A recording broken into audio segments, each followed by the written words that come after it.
আসসালামু আলাইকুম প্রিয় মালয়েশিয়ান প্রবাসী বাংলাদেশি ভাইরা, আপনারা সবাই কেমন আছেন? আশা করি ভালো আছেন এবং নিরাপদে আছেন। অধীর আগ্রহে বসে আছেন মালয়েশিয়ার সাথে বাংলাদেশের কলিং ভিসাতে কর্মী আসার ঘোষণাটা কবে দিবে। বাংলাদেশে সেই পুনরায় আগের মতোই দুটি পক্ষ হয়েছে।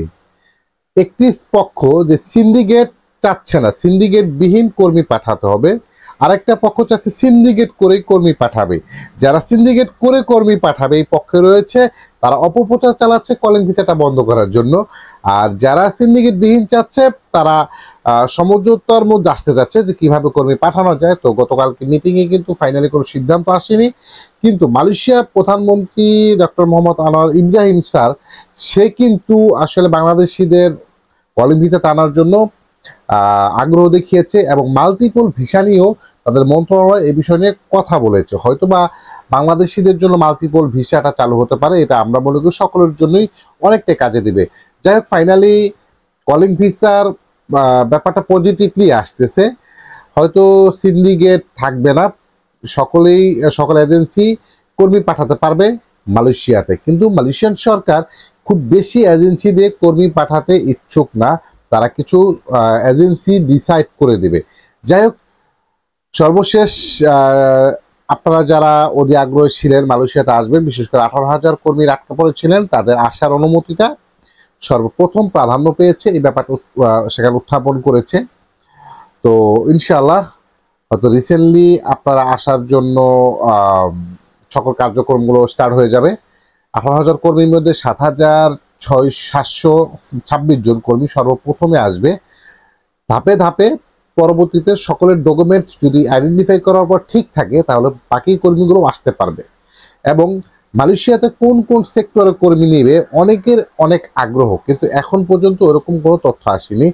আজকে যদি আবার মিটিং হয় ইনশাআল্লাহ ফাইনালি একটা সিদ্ধান্ত চলে আসবে। কিন্তু দয়া করে আমি প্রত্যেকটা ভিডিওতে আপনাদের বলি, কেউ টাকা পয়সা এই মুহূর্তে কোনো এজেন্সিকে টাকা পয়সা বা পাসপোর্ট দেওয়া থেকে বিরত থাকেন। দয়া করে যদি আপনি টাকা পয়সা দেন অনেক বড় বিপদে পড়ে যাবেন, যেটা বিগত দিনও হয়েছে। মালয়েশিয়া আগে ঘোষণা দেবে কোন এজেন্সিগুলো কাজ করবে, কোন কোন কাজের সেক্টর আছে।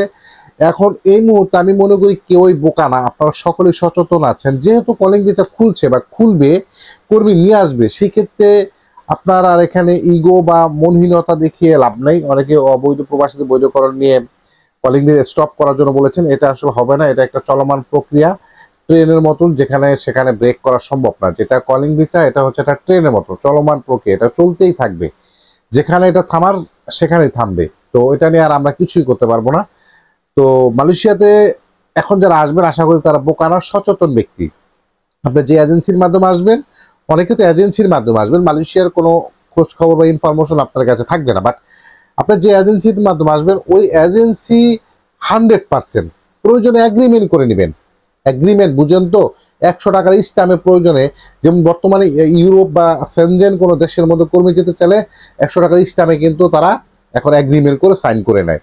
যদি মালয়েশিয়ার প্রত্যেকটা প্রবাসী এই 100 টাকার স্ট্যাম্পে এগ্রিমেন্ট করে আপনি পাসপোর্ট জমা দিতে পারেন, যখন কলিং ভিসা চালু হবে আমার মনে হয় আপনাদের জন্য অনেকটা বেটার হবে। যদিও এটা সম্ভব হবে কিনা জানি না, কিন্তু আমার ব্যক্তিগত দিক থেকে মনে করি, কারণ প্রতারণার শিকার হওয়া সম্ভাবনা 10% থাকবে না, 90% থাকবে সফলতা। যদি আপনি প্রতারিত হন, আপনার অন্তত এই দলিল দিয়ে হলো আপনি কোর্টে গেল, আইনের কাছে গেল, আপনি কিন্তু তার একটা জবাবদিহিতা পাবেন। তো জানি না তারপর কি হয়। তারপর এই বছর বা এখন কলিং ভিসা হলে কোন কোন সেক্টরটা সেটাও বলা যাচ্ছে না। হয়তো সুন্দরভাবেই প্রবাসীদের সকল সিকিউরিটি, প্রবাসীদের সকল আপনার কাজকর্মের দায়িত্ব নিয়ে হয়তো কর্মী পাঠানো হবে। বিগত দিনের আমরা যেটা দেখেছি অবৈধ হয়ে গিয়েছে, ভিসা লাগায় নেই, এজেন্সি খবর নেয়নি, তো হয়তো বা এটা থাকবে না। তারপরেও যারাই আসবেন খুব ভেবে চিন্তে আসবেন। আমি সবসময় চেষ্টা করি আপনারা কোনো প্রবাসী যারা মালয়েশিয়াতে আসার উদ্দেশ্য করতেছেন তারাও একটা প্রবাসী, আর যারা মালয়েশিয়াতে আছেন তারাও একটা প্রবাসী। তো সব দিকে বিবেচনা করে যাতে একটা প্রবাসী অর্থের দিক দিয়ে কোনো ক্ষতিগ্রস্ত না হয়,